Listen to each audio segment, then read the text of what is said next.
తాకట్లో ఉన్న మీ బంగారాన్ని విడిపించి ఆ రోజు ఆన్లైన్ రేటుకి కొంటాం. Sharma gold company.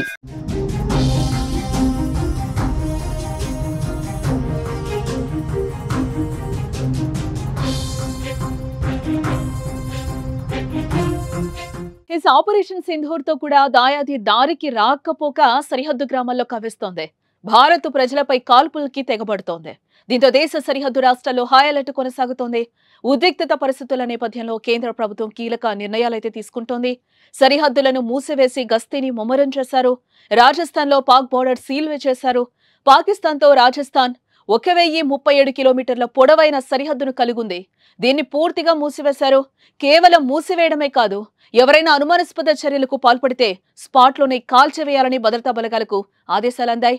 జోధ్పూర్, కిషన్గఢ్, బికనీర్లో విమానాల రాకపోకలపై ఈ నెల 9 వరకు నిషేధం విధించారు.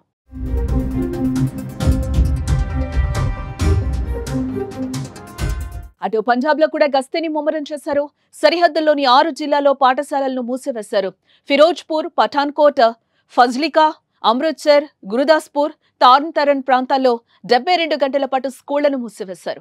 రాష్ట్ర పోలీస్ శాఖ ఇతర దళాల్లో సెలవులను రద్దు చేసి సిబ్బంది తక్షణమే విధులకు హాజరు కావాలని ఆదేశాలు జారీ చేశారు. బహిరంగ ప్రదేశాల్లో ప్రజలు గుమికూడవద్దని షరతులు కూడా విధించారు.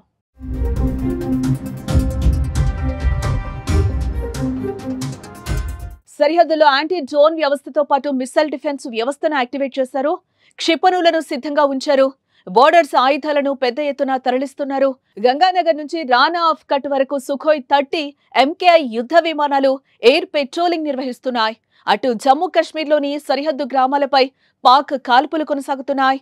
ఏప్రిల్ 22న పహల్గా ఉగ్రదాడి జరిగినప్పటి నుంచి బోర్డర్ ప్రాంతాలను లక్ష్యంగా చేసుకున్న పాక్ సైన్యం గ్యాప్ లేకుండా కాల్పులకు తెగబడుతూనే ఉంది.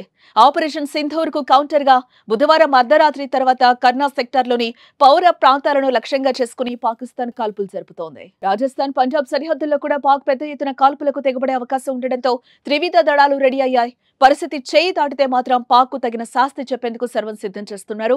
ఏ క్షణం ఏమైనా జరిగే అవకాశం స్పష్టంగా కనిపిస్తోంది.